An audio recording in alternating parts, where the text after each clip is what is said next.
Nothing stated by Steve Bartlett during the Fight Back with Steve show is intended to be legal advice, and appearing on the show does not create an attorney-client relationship with Steve Bartlett. Before taking legal action, it is advisable to consult with an attorney of your choice. The views and opinions expressed by the callers and guests of the Fight Back with Steve show are solely opinionated by those individuals and are not necessarily the expressions and viewpoints of Steve Bartlett or Talkwat Studios.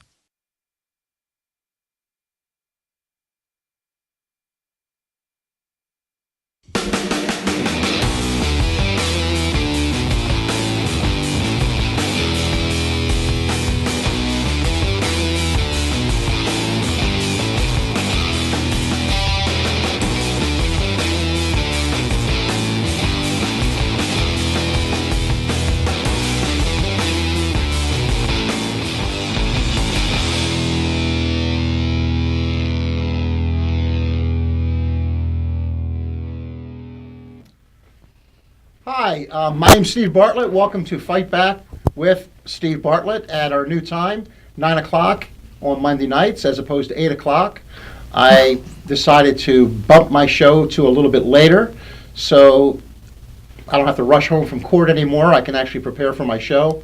Actually, it wasn't my idea. They told me this is your new slot, so that's why we're here at 9 o'clock. But I have a special guest tonight, and that is Miss Shauna Vircher. Hi. Hi, thank you so much for having me. Okay, and Ms. Vircher is running for Florida House District number 67. 67, that's right. Okay, the election coming up in November. Uh-huh, yeah. Okay, well, thanks for coming on the show. Thank you for having me. You are the first guest ever to come back to the show the second time. Oh, I'm so I've flattered. never had a repeat guest. Normally, my guests they come on the show once and they never want to associate with me again. Oh, I don't think that's it, but thank you. I really appreciate it. Okay, well, the reason we have Shauna here is because we have an exclusive story tonight. Yes. That several years ago you were involved in a lawsuit which got national press and caused a bit of a scandal. It did. And let me just give the listeners or the viewers a little bit of a background about what's going on.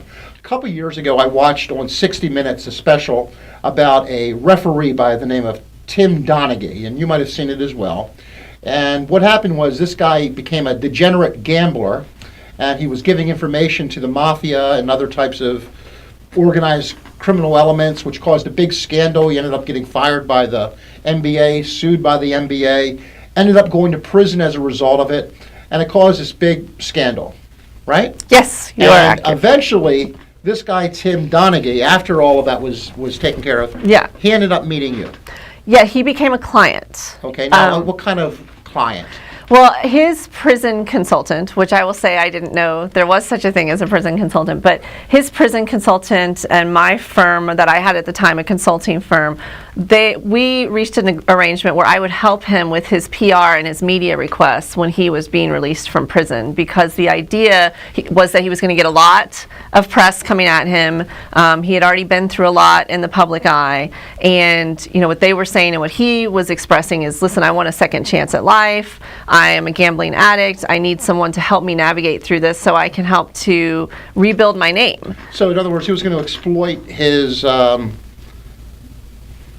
illegal activities to try to make a buck. Well, my hope was that he was going to be a lesson for other gambling addicts about the consequences, because I do believe that addiction is a serious thing. And I was hoping that it would be the type of client that I love to take, which is someone that's a redemption story, that's working really hard to try to make things turn around, and that can help other people. And at least all of the nonsense that he went through would have been worth something. That was my hope, but that didn't end up happening. Now, I know he wrote an autobiography. He did. Okay, and that was going to help him make some money and also rehabilitate his reputation. Yes, the money was to his restitution. He owed restitution to the U.S. government. It gets paid to the U.S. government, but he owed it to the NBA, yeah. Okay, so would the money go directly to him and then he took the money and then would pay it to the NBA? No, actually, they're pretty strict about that. They actually sent us a very strict documentation and very scary packets that said under no circumstances do you pay him directly. We would make payments to the U.S. Attorney's Office directly, and then they process it however they do to the NBA. Okay. Now, were you involved in the publishing of his book or just other parts? It was self-published through a subsidiary of Amazon, and so we didn't really have a publishing company per se. At the time, a lot of publishers had passed on Mr. Donaghy's book, so the hope was just to get his story out there and give him something to talk about besides the scandal, kind of put it behind him and actually put everything in a more positive light. Okay. Now, he didn't just hire you. You had a company called ITI Group? VTI. VTI Group. Yeah, it was a small consulting company based in Largo. Okay. So Yeah. besides the book that he was writing to try to rehabilitate his image, what other things was he going to do? Public appearances, making sure that when he was interviewed, we were basically handling the messaging. It's very difficult for anyone to go on camera in a situation like that if they're not used to it. But when you've had such a negative experience like he did, then I've worked with a number of executives and candidates and public figures to make sure that they understand what it's going to be like and how you can't say certain things because they sound really bad. Like you can't bash your ex-wife. I know you don't like her, but that's not appropriate. So just kind of coach them on how that is and try to rebuild their image and then work with them to kind of rehabilitate in a different way out into the public eye. Did you have a written contract with him? We did, yeah, absolutely. Okay. We did with all of our clients. Okay. Now, Yeah. according to what I read in the press, they Sure. said that you were the book publisher. Yeah, I mean, it's a common misconception because people don't understand the publishing industry, just like the idea that royalties would be paid directly to a guy that wrote a book. That sounds like, of course they would. He wrote the book, but it's extenuating circumstances. In this case, it was going to the U.S. attorney. So there was a lot of little stuff like that where people just didn't know what was going on. But to be fair, we've never come public and discussed it before, so. Okay. Well, he ended up suing you. Yes. And one of the allegations in his lawsuit against you is that you stole the money from the sales of the book. Yes. That he never got it. Right. That the money went to you and you kept all the money. Yes. Or somebody else got all the money, but he sued you for it. Yes. Okay. Now, would the proceeds from the sale of the book go into your company first? They were actually put in a separate account, and we were audited regularly, as you can imagine, by the U.S. Attorney's Office. So if people were buying it on Amazon, Yes. the proceeds for whatever Amazon would pay for the royalties would then go Right. to your company? It would go to a separate account set up, Okay. partly in the company name, but also subject to the review and supervision of the U.S. Attorney. And did you have So- a deal with him about how much of that money would go to you and how much would go to him? Or how much would go to the... To our company, yeah, absolutely. I mean, just like with anything like that, we would track our expenses, and a lot of people that have service companies, it's no different than any other marketing type of contract. These are our fees, here's what happens, and then anything over and above that, then we're going to put it here. And then, if the U.S. Attorney says, hey, you get some of this too, great, but that was between them. Okay. Yeah. Well, he sued you saying that he never got the money, or the money Right. didn't go to where it was supposed to go. Right. And so the first question is, was there money in the account? Did money get paid to you? Yes, Royalties? it did. And Okay. actually, money then got paid to the U.S. Attorney's Office, Okay. How much money was kept as profit?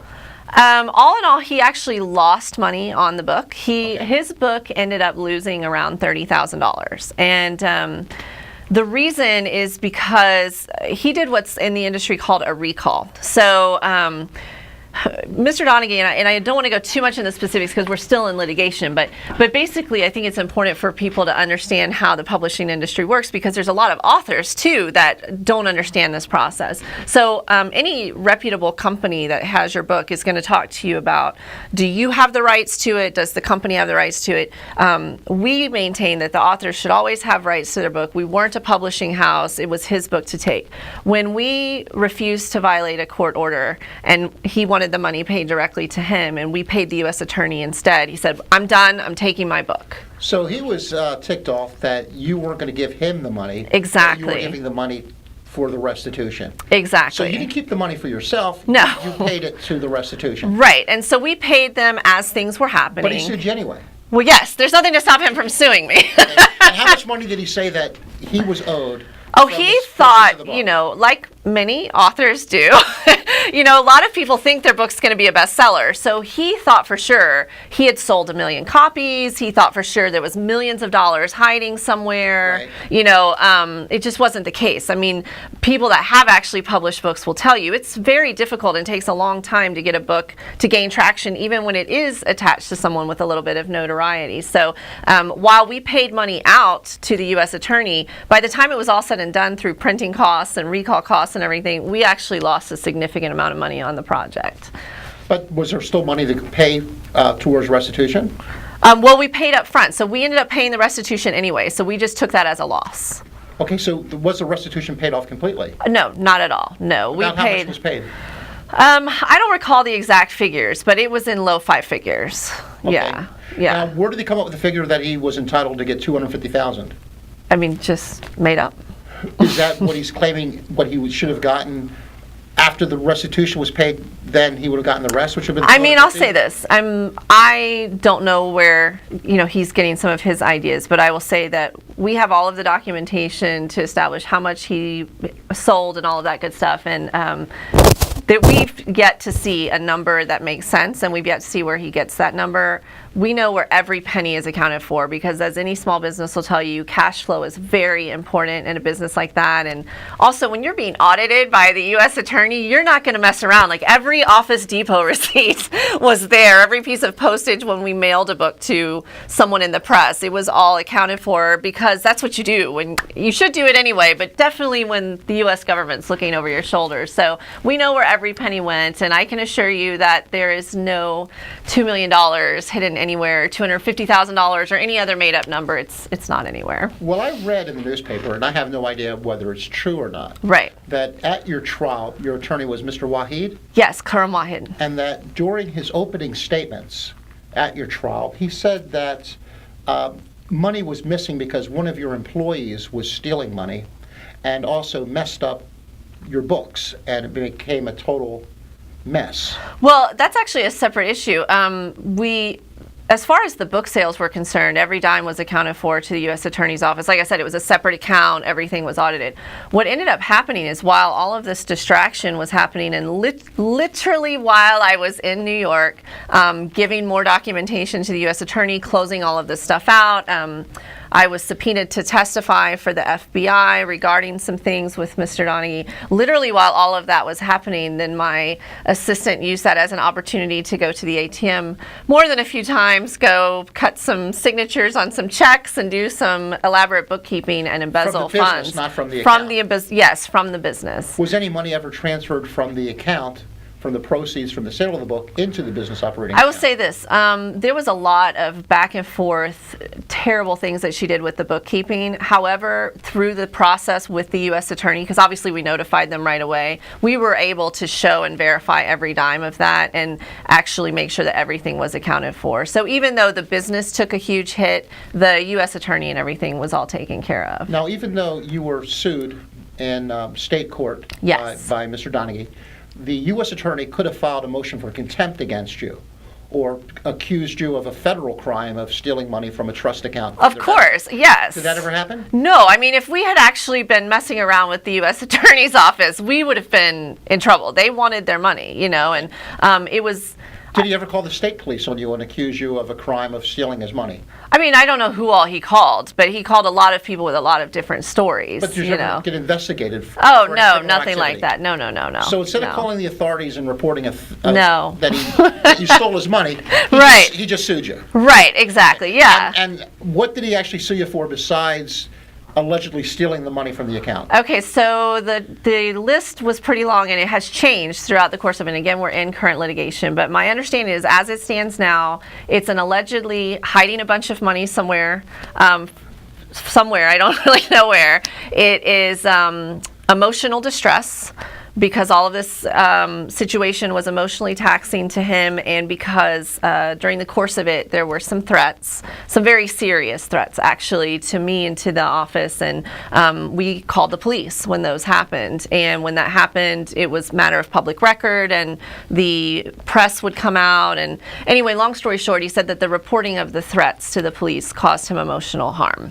Okay, so he sued you for $250,000 that you allegedly stole from him. Right. And he sued you as civil theft for that. So that would Yes, get those that are the same thing. Well, Yes, the difference yeah. is civil Right. theft gets you treble damages. So if you Exactly. So if you steal $250,000, you can get a $750,000 judgment. Right. And then eventually, it was over $1 million judgment that he For got against emotional you. distress, and there was something else. Oh, conspiracy. That's what it was. And who does he claim that you conspired with? I was trying to think of the last one. Yeah, it was conspiracy with the U.S. government, the FBI, ESPN, his ex-wife, and I mean the list was very Did long. anybody from the U.S. government testify as a witness? No. Anybody from the FBI testify as a witness? No. Anybody from ESPN testify as a witness? No. How about his ex-wife? She was deposed and actually, was very nice about saying, no, that never happened. And so as a result, they never called her as a witness. Okay, now this Yeah. guy is a convicted felon, Yes. served prison time. Yes. He was, portrayed as a degenerate gambler on 60 Minutes. Yes. And he went to trial, and he didn't have any of this evidence.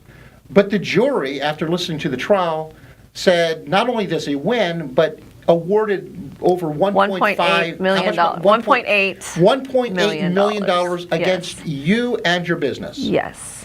Okay. How the hell did that happen? Well, that was the first question that we asked. And I think that that's what America asked. And, at first, we didn't want to talk about it because we were in shock, and also because we wanted to get to the answers. How could something like this happen? I think, I want to be really clear about saying that my attorneys were fantastic. They are absolutely great attorneys, because I think that people in your legal community, that's the first thing you think, like, man, her attorneys had to be terrible. That is not the case. They're actually fantastic attorneys. I would have won your case. Right. Well, you say that. But Here's what happened. I mean, I will say this. To summarize it, I thought, and my attorneys thought, that the facts mattered. We went in there very confident that all we have to do is present the facts. We had witnesses, we had documentation, we had evidence. I'm a very meticulous person by nature, so even freakish receipts that most people wouldn't have, I had. We didn't get to do any of that. We were railroaded through a court that is backlogged. We were allowed to present 0 witnesses. I think we had 23 witnesses that we were ready to call. We got to present 0. And we were cited for, the reason we were given among many is like, we have to get this done. We don't have time for this. So we don't have time for your witnesses. We had binders and binders of evidence cataloged and indexed and ready to go. Like, you want to know where this $5 went? I can tell you. You want to make sure that it's in the right account? I can show you the bank statement. 0. We presented 0 receipts. We were not allowed to do any of that. And so the first question we had was, how does that happen to me? Of course, I was in a lot of shock, as were my attorneys. And then I think the bigger question that led me to ask, and why I finally felt comfortable coming forward, was, how does that happen at all? How does it happen in this court system, in this legal system? And what I have found in speaking to people throughout this process is that actually a version of this is much more common than we realize. Is it as sensational? No. Does it make national headlines? Not always. But we've seen a lot of Florida cases lately, much more serious in nature. The Casey Anthony case, the Trayvon Martin case, a lot of cases that have come forward in Florida where the state attorney's office, or in our case, the court system is so backlogged and so under-resourced, they just do not have the resources to handle it. Well, I had a show about the way judges become judges, about how they raise money for campaigns, and about how they get appointed by the governor, in most cases, to become judges. Mm-hmm. The judge who handled your case, without saying her name, was she elected by the populace, or was she appointed by the governor? She was appointed and then ran unopposed. Okay, and which governor appointed her? Governor Bush. So Governor Bush appointed her, and if I'm correct, her experience as a judge, she didn't have any judicial experience before she became a judge. Based on our research, no. I don't claim to be an expert in that. I believe she was most notorious for her career as an attorney. And the most famous case that she was on shortly before she was appointed judge was, she was an advocate for the euthanasia case. The Schiavo case. The Terry Schiavo case, which was a cause célèbre for right-wing nationwide, where, if people don't remember it, Terry Schiavo was she was brain dead, and it took a long time before they disconnected her from life support, even though that's what her husband wanted, even though she went in front of a judge and the court system agreed that she was brain dead and they should disconnect her. And the state of Florida actually passed legislation that was unconstitutional to try to keep her alive. And they actually, in the United States Congress, actually tried to pass a law to try to keep her alive, which would only apply to her. And it was a very large It made national media. It was a huge thing. Right. If you were an ultra-conservative right-winger, you were on one side of the fence. If you weren't an ultra-conservative right-winger, you were on the other side of the fence.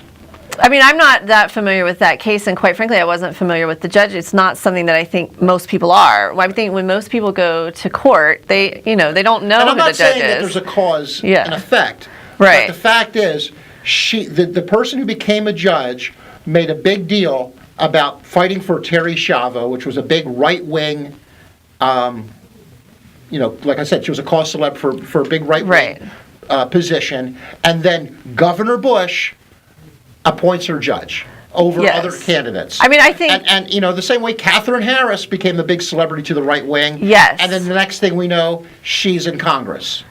Yeah, well, Right. I mean, So- but the people had a hand in that, but yes. Yeah, but they decided, and you are a pretty outspoken political person. I am.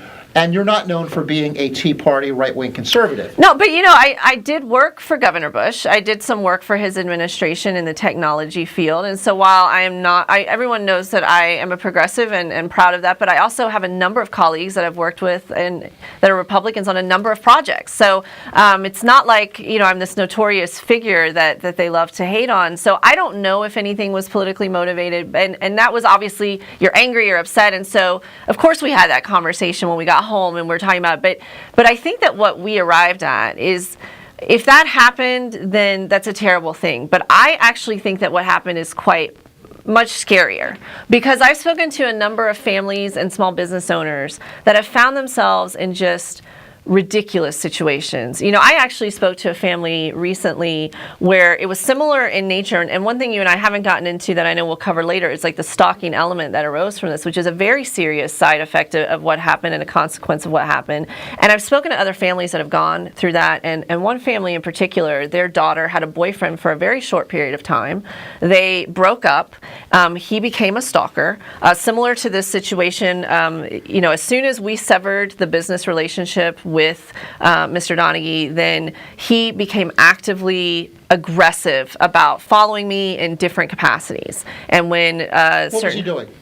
Well, originally we had a lot of angry phone calls to the office saying he was going to come down there and get me. All of those were reported to the police. We'd have anonymous things happen in the middle of the night to the house, like drive-bys where they would vandalize the house. And we have different information and evidence regarding that pointed back to him allegedly. Did you ever file a domestic violence injunction or restraining? No, we didn't, and I'll tell you why. Because what we found was we did go down to the police a number of times, and we spoke to the state attorney's office as well. And this is what we've heard from other families as well. In this case, we found that the level of threats, emails, telephone calls, he called my child's piano teacher. He's left, Facebook messages, LinkedIn messages, email messages, Twitter messages, on and on. And when he couldn't get to me, he's called people that I've worked with. He's called people that I've worked for, all leaving, very frightening messages and lewd messages and so when that happened, what we saw is there was a spike in that whenever he was getting more attention in the press, or when there was a potential for more attention in the press. And so people that know me, that have known about the story and really helped me through it, especially in the legal community, are like, why don't you just come forward and talk about it?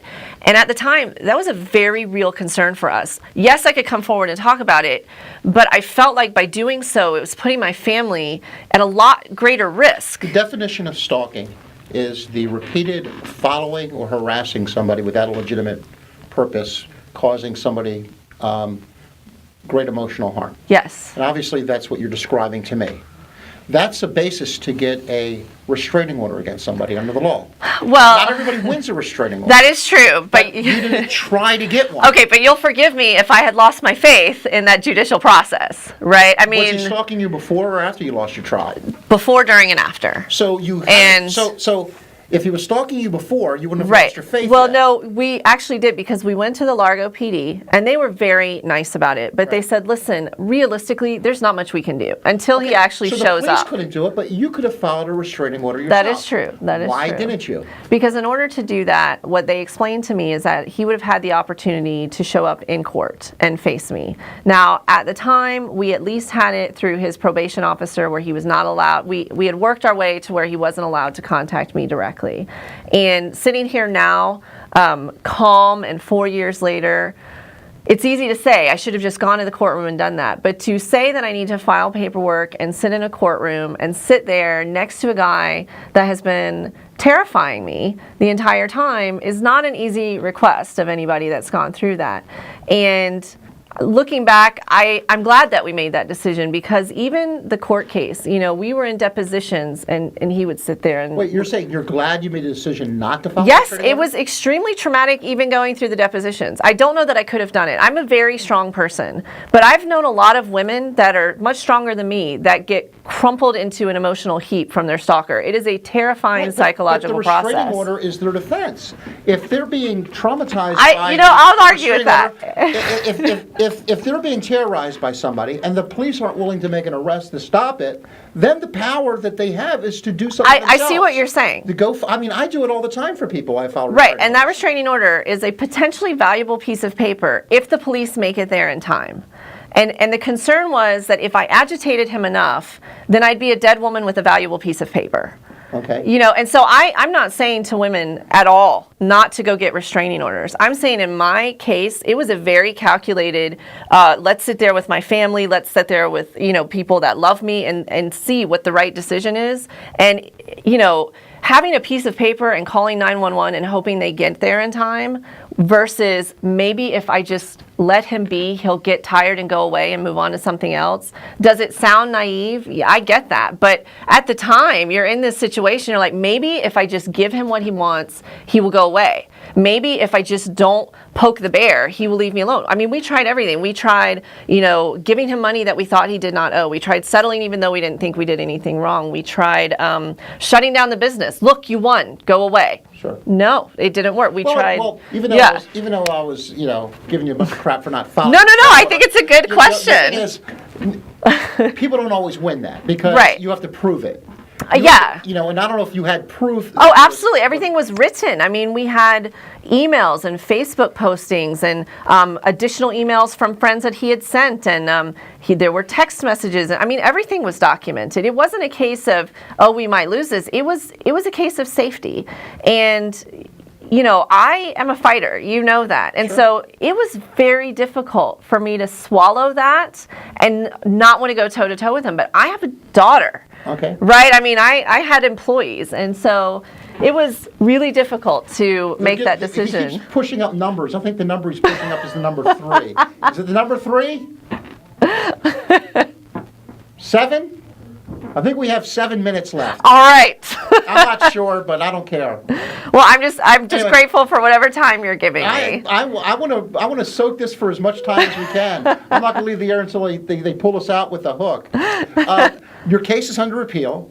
It is. We feel really good about that, Okay. yes. And it's been under appeal, I guess, you filed the appeal in, 2012? I honestly couldn't tell you. I know it's been a while. That process takes a lot longer than you think. And I just saw that just recently, like last week, your attorney filed for his 3rd extension for filing his appellate brief. Yes, they're being really cautious about it. They know that a lot of eyes are on this. We've got fantastic attorneys that are in this. I mean, they've just been so supportive. I think they're very talented, but they've also been very emotionally supportive. And you guys get a bad rap as attorneys. So I feel like I should say that. They've been very fantastic with that. So they're dotting all of their I's and making sure everything's my heroes are 100% attorneys. accurate. Gandhi was an attorney, Lincoln was an attorney, Jefferson was an attorney, so Mandela was an attorney, so I think I'm in good company. But anyway, because of what he did, by suing you, you actually filed a bankruptcy. It was a business-related bankruptcy, Okay. yes. Now, for people who don't understand, when you file a bankruptcy, while a case is going through bankruptcy, something happens called an automatic stay, which means debtors cannot try to collect a debt,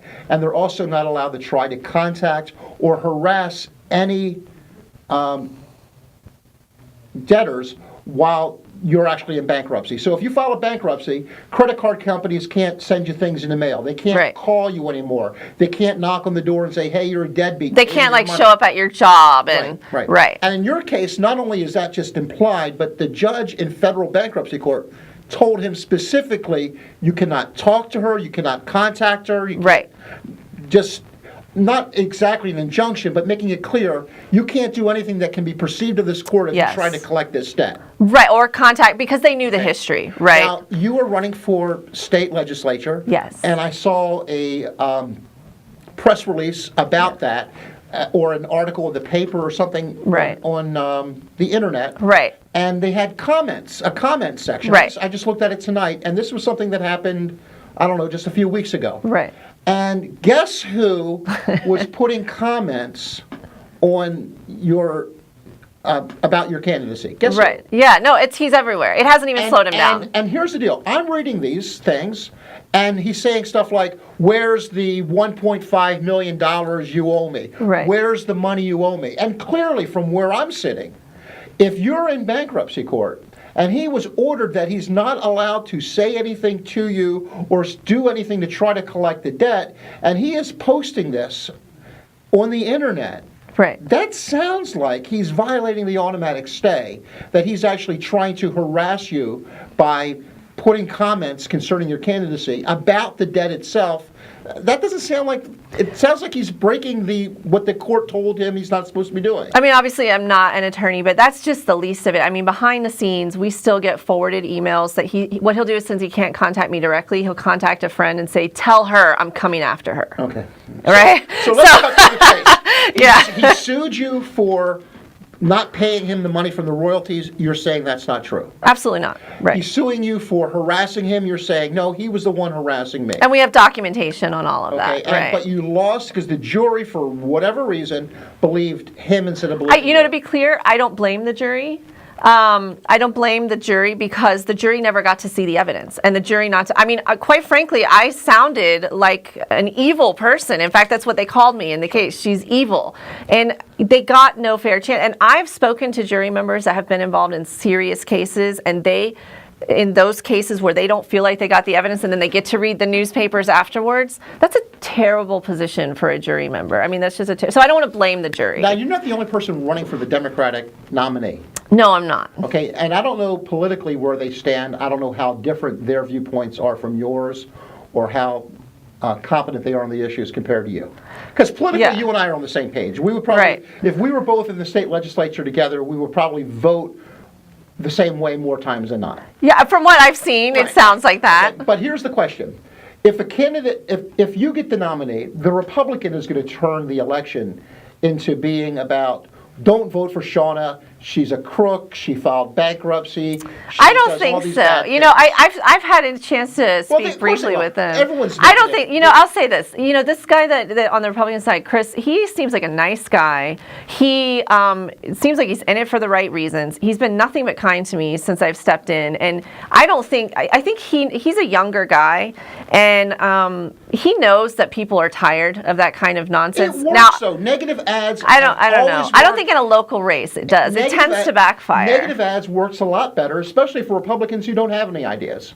Okay, so you're saying that I am not agreeing with that statement. I will say this. Okay. I will say, can he control all of the outside interests? Absolutely not. I don't think that his campaign will do anything. Sure. I could be wrong, and it would be fair game. Well, okay, what's the argument from another person who's running for the Democratic nominee to say, look, Sean and I are not that different in our ideas. Right. I agree with her 90% of the time. Right. She's a great candidate, and I'm a great candidate, but I don't have the baggage. So why I think should we take a chance voting for Shauna, question. who could end up losing in the general election because of this alleged scandal, rather than me, who's squeaky clean, who agrees with Shauna on most of the issues? Well, I think that if someone is actually going to believe that I'm an evil whatever, I don't even remember all of the phrases that have been used, then absolutely I'm not their candidate. But most people know me from the work that I've done in my community and on a lot of campaigns, and also they've seen me out and about. They know me. I've lived in the same neighborhood for I think 12 years. And when you look at the history of the man throwing the mud, which is not the other candidate, it's this guy that is the stalker. you know, this is a guy that has a history of violence. He has a history of different situations. I am not the only woman that he has come after in this way. There was a website called TimDonahayRevealed.com. Yes. And I think he put allegations that you were behind it, that you're the one who created this website, and the whole point was to slander and smear him. No, that website was a listing of all of, well, I'll say this, as much as we could find, of the public records that he had been involved in. So the postal carrier that he had run off the road. So were you behind that website? Did you create I was not personally, but I take full responsibility because it was members of my team. But everything, and so when as far as you know, was true on it.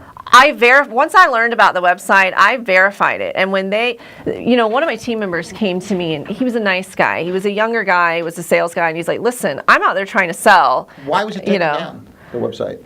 Well, we took it down basically when the lawsuit was going because it was just added noise, you know. But I will tell you this, I don't run from the content. And actually, I reprinted the information about his charges in the book. Okay. So I don't run from that content at all. Like those allegations of what he's done are public record, and they are fair game, and they are in the book. And I think that the context of who he is speaks volumes. Now, that being said, I don't think this election is about him as much as he would love for it to be, which is why I came on this show, and which is why I'm only talking about this now. We are not going to be discussing this after this because it's not about me. I have an exclusive. It's not about him. You have an exclusive. Yeah. Yes. Okay. We're not going to be doing this because the voters don't want to hear it. My district doesn't want to hear it. My team that's working really hard to get out there and do things the right way don't want to hear it. And quite frankly, I think it's a distraction for both sides. I know we're running above time, but since they bumped me with a moment's notice, I am going to be back. Hint, and do what I hint, want. production So anyway, I have one last question for you. Okay. One last question for you. Let's say, hypothetically, you had some magic Peter Pan dust. Okay. And you were able to go up to Tallahassee and sprinkle it on all the other legislatures and sprinkle it on Governor Rick Scott. Right. And they would automatically vote for whatever legislation you proposed. Which is totally realistic. Totally realistic. What piece of legislation, if you had your druthers, if you could pass any bill whatsoever, Right. if you could have one that you had your wish, the genie granted you Yes. the wish, and it automatically becomes law, what would you want to propose? I would pass a law that better funds our justice systems and our law enforcement, even in times of recession.